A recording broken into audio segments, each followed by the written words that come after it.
সকল আপু ভাইয়ারা সবাই কেমন আছেন? আলহামদুলিল্লাহ আমি আপনাদের বোন অনেক ভালো আছি। আসসালামু আলাইকুম। যে যেখানেই থাকুন ভালো থাকুন, সুস্থ থাকুন। সবার জন্য রইলো দোয়া ও ভালোবাসা।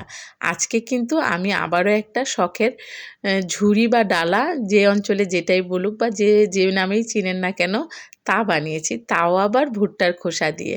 খুব সুন্দর করে। গত শুক্রবারে মার্কেটে গিয়েছিলাম।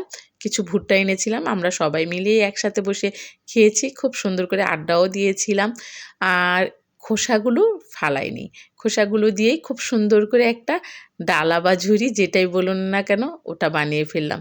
আমি কিন্তু এই শখের কাজগুলো মন থেকে ভালোবেসে করি। আর আমার কাছে খুবই ভালো লাগে যখন অবসর থাকি।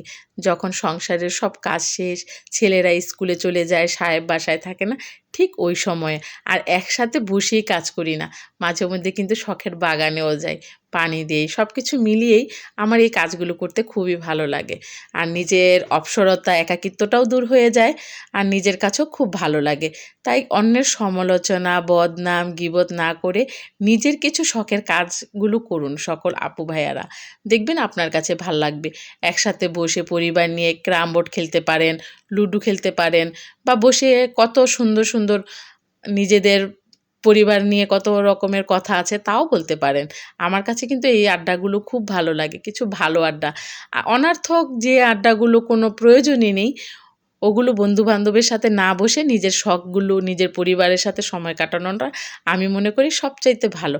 আর সুন্দর করে বানিয়েছি এই তো। আর শখের ছোট্ট বাগান থেকে কিছু সুন্দর ফুল তুলে এনেছি। দেখতে কিন্তু খুবই ভালো লাগতেছে।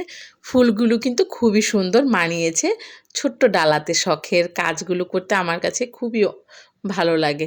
আর শখের বাগান থেকে তোলা ফুল দিয়ে ডালাটাও খুব সুন্দর করে সাজালাম।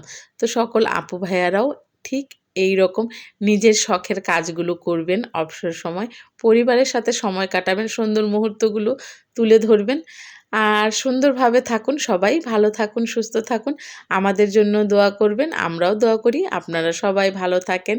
আর এই তো সুন্দর, সুন্দর, সুন্দর মুহূর্তগুলো সুন্দরভাবে উপভোগ করুন আর স্মৃতি করে রাখুন।